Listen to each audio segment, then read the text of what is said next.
বাংলাদেশের যদি ক্লাব পর্যায়ে যদি লিগ শুরু করে তাহলে অনেক প্রতিভা কিন্তু বেরিয়ে আসবে এদের মতন। একটা দলের গুরুত্বপূর্ণ খেলোয়াড় যদি সংবর্ধনা অনুষ্ঠান না থাকে সেই সংবর্ধনাটা ব্যতিক্রম মনে হয়। আসলে সমাজ বদলানোর জন্য নারী পুরুষ বলতে এখন সমান, সম অধিকার। পৃথিবী যেভাবে এগিয়ে যাচ্ছে এবং তাল মিলিয়ে বিশ্বে তাল মিলিয়ে কিন্তু আমাদেরকে এগিয়ে যেতে হবে এবং আরও নারী পুরুষ বলতে এখন কিছু নেই।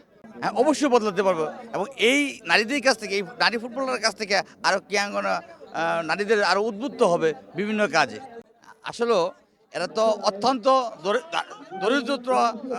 দরিদ্রতার মধ্য দিয়ে কিন্তু কষ্ট করে আজকে কিন্তু জাতীয় পর্যায়ে এবং আন্তর্জাতিক পর্যায়ে কিন্তু আজকে কিন্তু সাফল্য অর্জন করেছে এবং এই ধারাবাহিকতা বজায় রাখতে পারলে কিন্তু আমরা আগামীতে বিশ্বকাপ খেলবো।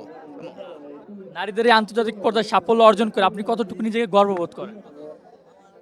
এটা আমাদের বাংলাদেশের ভাবমূর্তি, ক্রীড়াঙ্গনের ভাবমূর্তি উজ্জ্বল হয়েছে বহির্বিশ্বের কাছে এবং এই নতুন করে এই নারী ফুটবল দিয়ে আমাদের বাংলা বহির্বিশ্বে আমরা ক্রীড়াঙ্গনে পদযাত্রা শুরু করেছি। বাংলাদেশ ফুটবল ফেডারেশনের সুবাদেই কিন্তু আজকে কিন্তু এই ফুটবল ফেডারেশনের কারণেই কিন্তু আজকে নারী ফুটবল আজকে এই পর্যায়ে এসেছে। বাবুকে ধন্যবাদ জানাই এবং এই আজকের যে প্রোগ্রাম শিডিউল অনুযায়ী যেহেতু এই দলের গুরুত্বপূর্ণ খেলোয়াড়রা যেহেতু ভুটানের লিগে খেলে সেই কারণেই সময় সংক্ষিপ্ততার কারণেই কিন্তু তাৎক্ষণিকভাবে একটি আয়োজন করেছে ফুটবল ফেডারেশন। এই জন্য ধন্যবাদ জানাই ফুটবল ফেডারেশনকে। আসলে কি একসময় আমাদের ময়মনসিংহের একটা থানা, ধুবাওড়া এবং নেত্রকোনা ডিস্ট্রিক্টের একটা থানা, পূর্বতলা থানা নিয়েই কিন্তু একটা নির্বাচনী এলাকা ছিল। সেই সুবাদে এই মেয়েদেরকে তাদের বাবা চাচা তাদেরকে আগে থেকে পরিচিত আমার। অবশ্যই উচিত এবং প্রত্যেকটি ক্রীড়াঙ্গনেই ফুটবল টিম করা উচিত, ক্রীড়াঙ্গনকে এগিয়ে নেওয়া উচিত এবং এবং বাংলাদেশের যদি ক্লাব পর্যায়ে যদি লিগ শুরু করে তাহলে অনেক প্রতিভা কিন্তু বেরিয়ে আসবে এদের মতন। বিষয়টা হলো এখানকার গুরুত্বপূর্ণ খেলোয়াড় হলো ঋতুপর্ণা চাকমা। সে প্রতিটি খেলায় কিন্তু পারফরমেন্স করেছে এবং বাংলাদেশকে কিন্তু একটা জায়গায় নিয়ে গিয়েছে। যেহেতু গতকালকে সকাল 7টায় শুনতে পেলাম যে ভুটানের ফ্লাইটে চলে যাবে, একটা দলের গুরুত্বপূর্ণ খেলোয়াড় যদি সংবর্ধনা অনুষ্ঠান না থাকে সেই সংবর্ধনাটা ব্যতিক্রম মনে হয়। দেখা যাচ্ছে এটা তো পরেও দেওয়া আছে, যেহেতু অনেক জার্নি করে আসবে, আবার আগামীকালকে সকাল ভোর 7টার ফ্লাইটে কিন্তু ভুটানের উদ্দেশ্যে কিন্তু রওনা দিবে। তাহলে একটা বিশ্রামের যে সুযোগটা থাকছে না বা বিশ্রামের যে সুযোগটা সে কিন্তু পাচ্ছে না। তাহলে এই বিষয়টা আসলে কিভাবে দেখেন?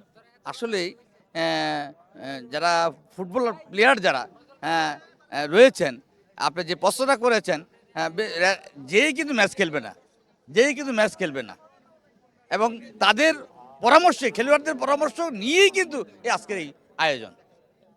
সর্বশেষ একটা প্রশ্ন, সেটা হচ্ছে বাংলাদেশ ফুটবল এবং বাংলাদেশ নারী ফুটবল নিয়ে আপনি কি বলতে চান? আপনি যে একটা মেসেজ দিতে চান, কি মেসেজ দিতে চান? আমি প্রত্যাশা রাখবো যে তাদের অনেক প্রভাকাণ্ডা থাকবে, সেই প্রভাকাণ্ডাকে দূরে ঠেলে দিয়ে ক্রীড়াঙ্গনে মনোবেশিত হবে এবং তাদের নিজের ক্রিয়ার করবে এবং দেশের উজ্জ্বল ভবিষ্যৎ নিয়ে আসবে। বাংলাদেশ কি ওয়ার্ল্ড কাপে খেলার সুযোগ পাবে কি না, কতটুকু পাবে বলে আপনি মনে করেন? অবশ্যই আশাবাদী, আমি ইনশাল্লাহ আশাবাদী। যেহেতু তাদেরকে আরও যেহেতু 6 মাস সময় রয়েছে, বাংলাদেশ নারী ফুটবল দলের সুযোগ রয়েছে। যদি ইউরোপের কোনো দেশের সাথে প্রীতি ম্যাচ খেলে সেক্ষেত্রে টেকনিক্যাল পদ্ধতি শিখে আসতে পারে আর উচ্চতর ট্রেনিং হয়, তাহলে অবশ্যই আমরা এশিয়া কাপে খেলে যোগ্যতা অর্জন করে বিশ্বকাপে খেলার আশাবাদ ব্যক্ত করছি। Thank you.